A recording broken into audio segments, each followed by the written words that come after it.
We're here in the glorious Kingdom of Fife this morning to attempt the chain walk. This is something I didn't even know about until last year, but it's a proper little coastal gem. Tucked away in the east neuk of Fife, the drive from Edinburgh took us just over an hour.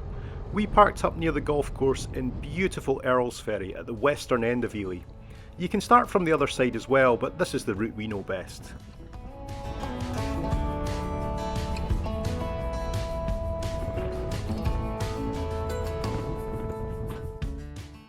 It was a windy old start to the day, but the sun was shining and the tide low. I can't imagine attempting the chain walk in wet conditions. There's a lot of scrambling involved, so I wouldn't fancy it. You'll cut right through the links golf course before arriving at Earlsferry Beach. From here it's a right turn and just keep going. As long as you stick to the coast, you're not going to get lost.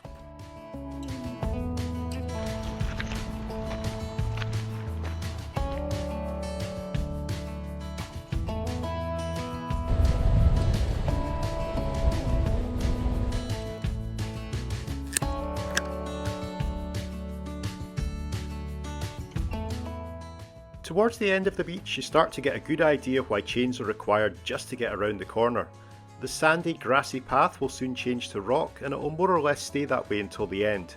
The chain walk's only half a kilometre each way, but believe me it feels a lot further.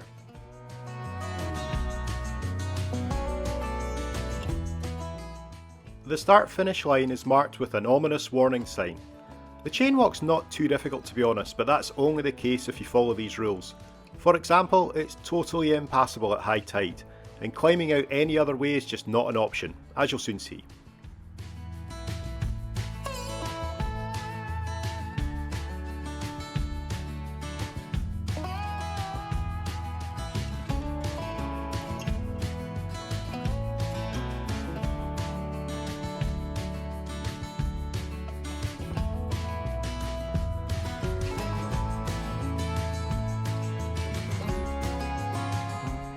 The first couple of chains are a good gauge of whether this walk is for you or not.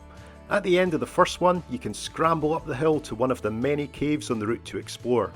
You'll be rewarded throughout this walk with many incredible sights that just aren't accessible to a lot of people, so chances are you'll have them all to yourself as well.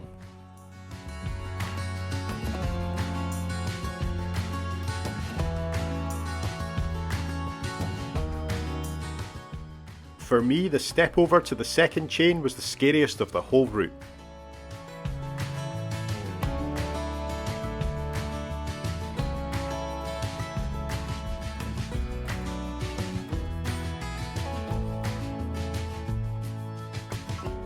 Just be aware the chains don't run continuously, so in between each section there's going to be a bit of walking and scrambling over rocks and beaches. Remember, even if it hasn't been raining, the rock might still be wet from the ebb and tide, so take it nice and slow and keep your focus.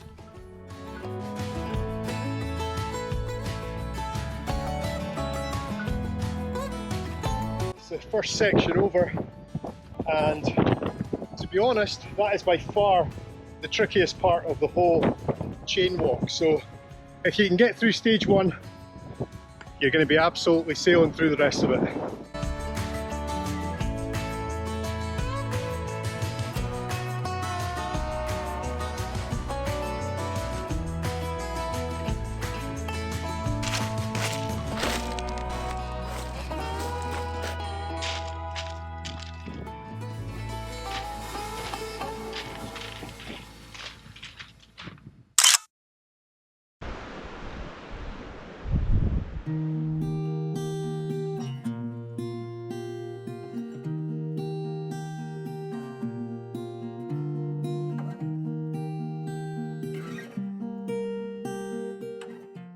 Another vertical ascent leads to another change in the stunning geology of the landscape.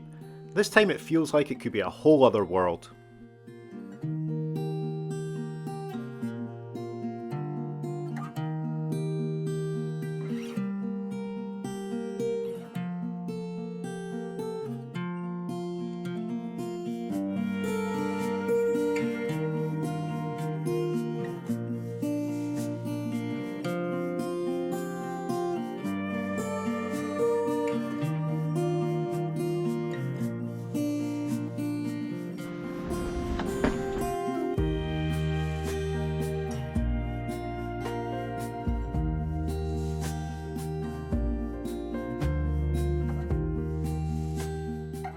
Here you can see a great example of how climbing out would be near impossible, certainly for someone of my experience.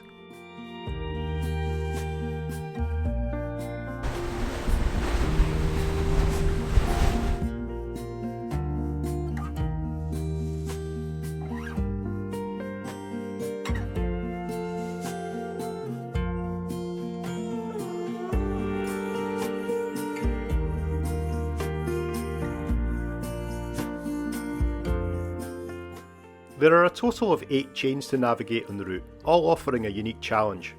Most of the time there will be good footholds, so even the scary looking ones are not so bad in reality.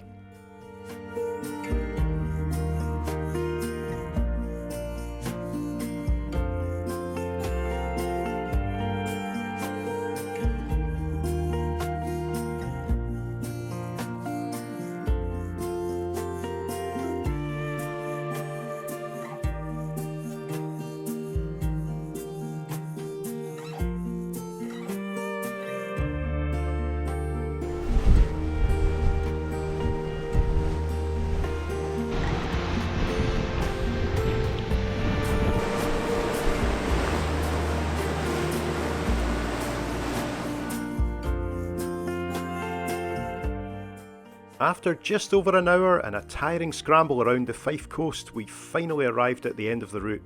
It's a beautiful spot which would be ideal for a tent on a calmer day. Well done!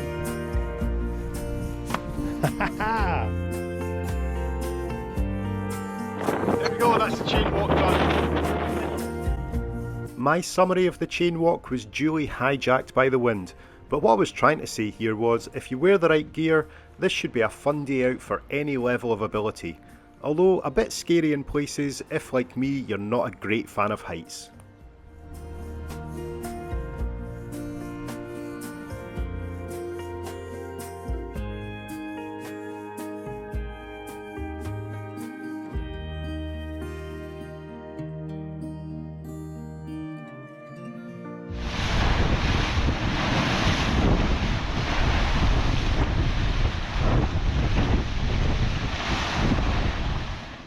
Of course, we were still only halfway, and at this stage had the option of either climbing out to higher ground or retracing our steps back to where it all started.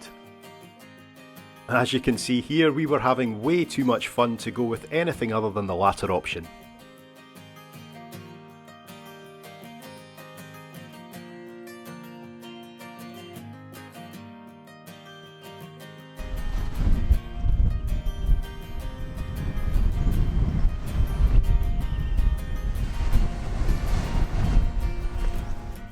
If you fancy giving the chain walk a go, we'd thoroughly recommend it as a great day out.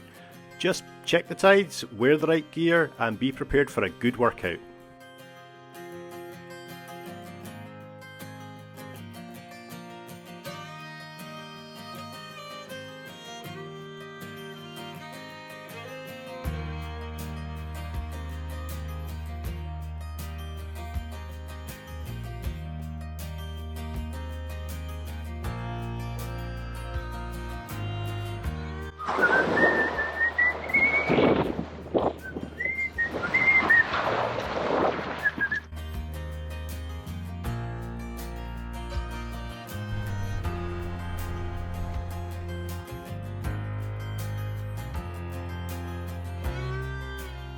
Thanks so much for watching today, I really appreciate it.